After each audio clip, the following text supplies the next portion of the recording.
फार अवघड दिवस आहे, कारण महाविद्यालयामध्ये जी एक चांगली या ठिकाणी सुरुवात झाली होती, एक चांगला टप्पा आपण गाठलेला होता, आता कुठेतरी अशी प्रत्येक क्षणाला भीती वाटते की आता कुठे हे बंद होईल का, कमी पडेल का, आपण मागे येऊ का, म्हणून पुन्हा जबाबदारीची जाणीव होते की ही जबाबदारी आपली वाढलेली आहे.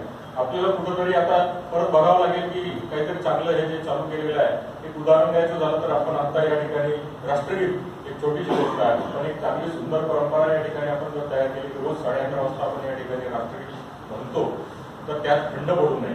ते आज झालंय तसं उद्या झालं पाहिजे आणि याची जबाबदारी आपल्यावर आहे. त्याच्यामुळे सर मी या ठिकाणी आपल्याला सांगू इच्छितो की जेवढे चांगल्या गोष्टी आपण सुरू केलेल्या आहेत, एक संस्कृतमध्ये सुंदर शब्द आहे त्याला योगक्षेम, म्हणजे जे नाही आहे ते मिळवायचं आहे आणि जे आहे ते टिकवण्यासाठी प्रयत्न करायचा आहे. मला वाटतं नाही ते मिळवणं बऱ्याचच सोपं असतं, पण आहे ते टिकवणं फार कठीण असतं. आणि श्री शिवाजी शिक्षण संस्था ही एवढी उज्ज्वल परंपरा आहे, ही एवढी महान परंपरा आहे जी स्वर्गीय डॉक्टर भाऊसाहेबांनी सुरू केलेली आहे आणि ती पाळणे किंवा ती परंपरा पुढे चालू ठेवणे, तो विचार, तो वसा पुढे चालू ठेवणे, हेच एक खूप मोठं मिशन आहे. या मिशन मध्ये काम करण्याची संधी आपल्याला मिळालेली आहे. मी सर या ठिकाणी आपल्याला आश्वासन देतो की आपण उद्यापासून धनवटे नॅशनल जे कॉलेज आहे नागपूरचं, अत्यंत प्रतिष्ठित, अत्यंत नावाजलेलं आणि मोठं असं महाविद्यालय आहे. आपण केलेल्या या कार्याची ही पावती आहे की आपल्याला आणखी याच्याही पुढच्या वरच्या अशा महाविद्यालयामध्ये इथून पुढे काम करायचं आहे.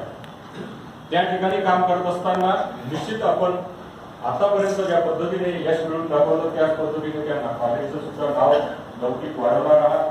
त्या ठिकाणी सुद्धा चांगलं मानांकन कॉलेजला मिळेल आणि चांगल्या पद्धतीने त्या ठिकाणी सुद्धा त्या कॉलेजचं भरभराट होईल. आपल्या हातून हे सगळं कार्य होईल यात काही शंका नाही. परंतु या ठिकाणी आपण जे सुरू केलेल्या सगळ्या गोष्टी आहेत या सुद्धा चालू ठेवण्याच्या दृष्टिकोनातून आम्हाला आपलं मार्गदर्शन आणि आपलं सहकार्य वेळोवेळी लागणार आहे.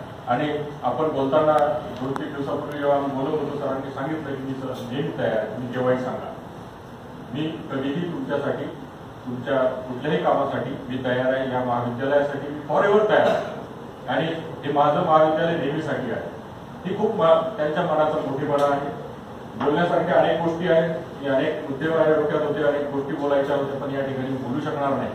म्हणून मी फारसं या प्रसंगी वेळ न घेता, कारण आपण रोजच्या आपल्या बोलण्यात, चालण्यात, वागण्यात, आपल्या कामामध्ये एखाद्या व्यक्तीबद्दल असलेला आपला आदर, आपली आपुलकी किंवा आपला जिव्हाळा व्यक्त होत असतो. तो शब्दातून होत नसतो, केवळ बोलण्याने काही होत नसतं आणि बोलण्याने उलट त्याला कमीपणा येत असतो. म्हणून मी जास्त न बोलता जे हे सुंदर नातं आहे, जे हे सुंदर काही आपले घेतलेले अनुभव आहे, हे कायम चिरस्मरणात आपल्या राहण्याच्या दृष्टिकोनातून मी फारसं या ठिकाणी त्याला शब्दामध्ये उतरवणार नाही. मी पुन्हा एकदा या ठिकाणी आलेल्या सर्व मान्यवरांचं महाविद्यालयाच्या वतीने स्वागत करतो. आदरणीय सरांना पुढील वाटचालीकरिता, जी की निश्चितच यशस्वी वाटचाल राहणार आहे, त्याकरिता जिजामाता महाविद्यालय परिवाराच्या वतीने आणि मी व्यक्तिशः त्यांना अनेक या ठिकाणी हार्दिक शुभेच्छा देतो. आणि आपण आम्हाला जे मार्गदर्शन आजपर्यंत केलेलं आहे आणि आज करणार आहात, त्या आम्ही नेहमी त्याचं पालन करण्याचा प्रयत्न करू असं आश्वासन सुद्धा या ठिकाणी देतो.